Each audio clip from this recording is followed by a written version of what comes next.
Recording studio Delhi.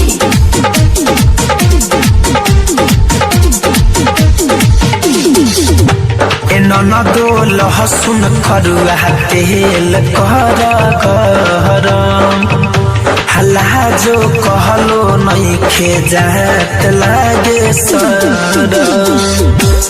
ननदो लहसुन खरुआ तेल कर गरम किला जो कहलो नइखे जात लागे सरम।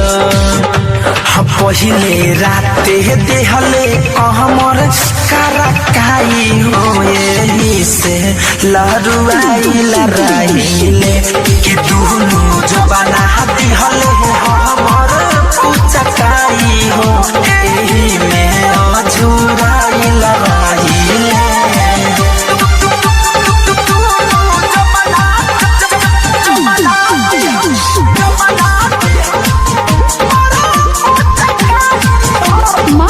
Recording studio Delhi. देहिया के हरदिया बही छुटल के दादा पहिले सुहाग रतिया भइल भायलादा।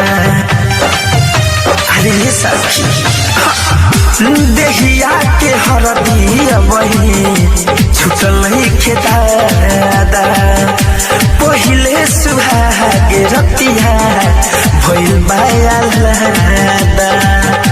कि पानी पियाहू के मौका नहीं दिहले हो ई दुख सखी तुहसे कहिले। पहिले राति दिहले कमर करकाई हो एही से लहरुआइल रहिले।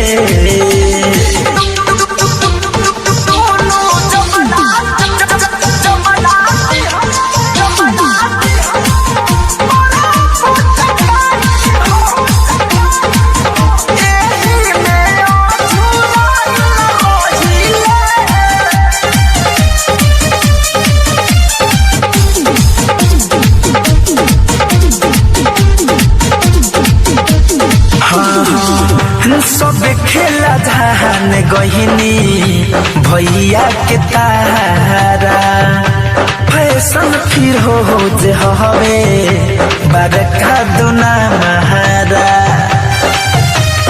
ए सखी रजौ धनंजय धड़कन नाही मनाले आटा जैसे मोरौजा हवनिया के सनहले तदहरता भीतरे भीतरे हम छुपाई हो रजाई में लुकाइल रहिले।